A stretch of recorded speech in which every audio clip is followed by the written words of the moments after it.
இது உங்கள் moms narration. நம்ம செடிகள் வளர்க்கும்போது நம்ம மாடி தோட்டத்தை எப்படி குழந்தைகளை பார்த்துக்கிறோமோ அந்த மாதிரி ஒவ்வொரு செடியும் பார்த்து பார்த்து அதுக்கு என்னென்னலாம் தேவையோ அதுக்கேற்றபடி நம்ம செடிகளை வளர்க்குறோம். ஆர்வ கோளாறில் ஒரு சில நேரங்களில் நம்ம ஓவராகவும் கொடுத்து செடிகள் வாடி போகிறதும் உண்டு.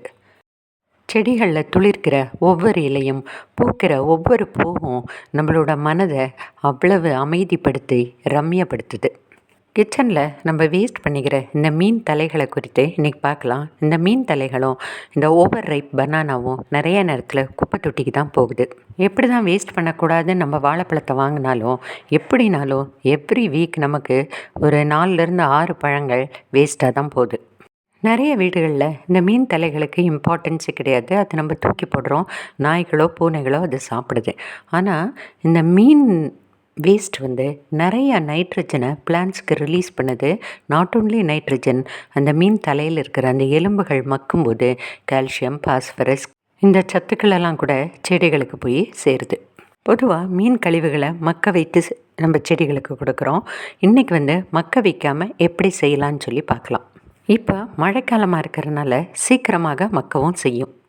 இந்த அலமண்டா செடியில் இருக்கிற தொட்டியில் கொஞ்சம் ஓரமாக தள்ளி நல்லா ஒரு அடிக்கு குழி தோண்டிக்கலாம். அந்த குழி தோண்டினதில் ஒரு மீன் தலையை போட்டு அதை நம்ம மூடிக்கலாம்.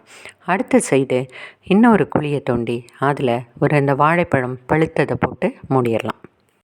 அடுத்ததாக இந்த ரோஸ் செடியை டிரான்ஸ்பிளான்ட் பண்ணும்போது கூட ஒரு இடத்துல ஒரு மீன் தலையை வைத்தேன், இன்னொரு இடத்துல வாழைப்பழத்தையும் ஆழத்தில் புதைத்து வைத்தோம்.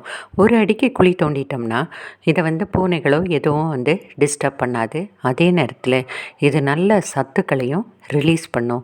செடிகள் நல்லா அடர்த்தியாக பசுமையாக வளரும். வாழைப்பழமும் என்ன பார்த்திங்கன்னா இது நல்ல அந்த மைக்ரோப்ஸை இன்க்ரீஸ் பண்ணி கொடுக்கும், மண் வளத்தை பெருக்கியும் கொடுக்கும்.